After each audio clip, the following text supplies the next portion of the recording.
ils disaient, ou nos pères, ils disaient, ils avaient raison parce qu'ils étaient nos maîtres, nos chefs militaires ou nos anciens. C'était de l'ordre. La source était le pouvoir.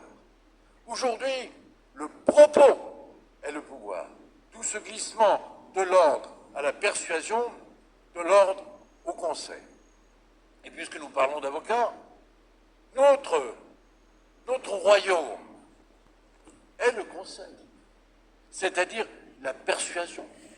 La parole qui fait naître la pensée, qui arrache les magistrats à leur léthargie intellectuelle, qui fait surgir des âmes chez ceux chez qui elle est atone ou asphyxiée. Nous sommes des créateurs, nous sommes des maïoticiens, nous sommes assurément le Pygmalion des Pygmalions, avec la vie en plus, au-delà de la statuaire. Et nous ne sommes que par une chose, la parole. Jamais un écrit ne provoque ce que la parole s'est fait. Ne serait-ce que parce que l'écrit est une distance. La parole est un corps à corps. On écrit pour certains, je parle pour vous.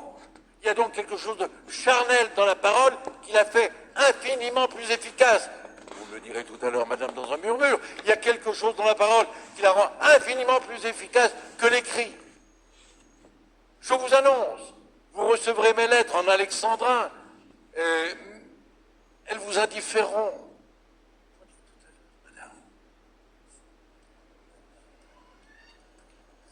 Alors, j'ai donc traité le sujet mal, mais du conseil à l'ordre, je pense que nous allons, et heureusement, vers un glissement de l'imperium à l'auctoritas, donc du statut à la stature. Et s'agissant des avocats, gardez que notre seul pouvoir est ce que peuvent les mots, c'est-à-dire notre intelligence, tant il est vrai que les mots sont la manifestation la plus délicate de l'intelligence. Et tant pis pour les réfrénés, les taiseux, les becs, et ceux qui croient dans la grande tradition protestante genevoise et un peu vaudoise que la délicatesse c'est de ne pas dire, et que le silence est une profondeur, le silence est une imposture. Oui, j'admets, il y a quelques silences qui sont la profondeur pudique. Mais la plupart des silences sont les silences de ceux qui ne savent pas les mots et qui donc ne savent pas penser. Un silencieux est un infirme et non pas un délicat. Alors maintenant, venons à le rebelle, nous avons vu. Le rebelle, nous avons vu encore. La neutralité. Ah, monsieur, vous m'avez fait beaucoup de chagrin. Mais, pas vraiment. D'abord, comme je suis suisse, enfin, j'étais africain il y a très longtemps. Ne me méprisez pas parce que je suis blanc. Je suis tout au plus un Africain dépigmenté. J'ai été africain comme vous tous. Alors, vous m'avez fait de la peine parce que j'ai une autre vision de la neutralité. Encore faut-il se distinguer la neutralité de la pensée de la neutralité politique. Est-ce que politiquement elle est une vertu? Je pense que l'abstention n'est pas une lâcheté, elle est peut-être un double respect.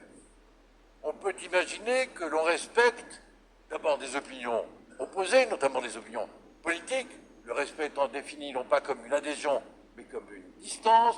La neutralité est une équidistance par rapport aux antagonismes. Ce qui ne change rien à ce que nous suggère le cœur, mais qui change tout à ce que la politique nous permet.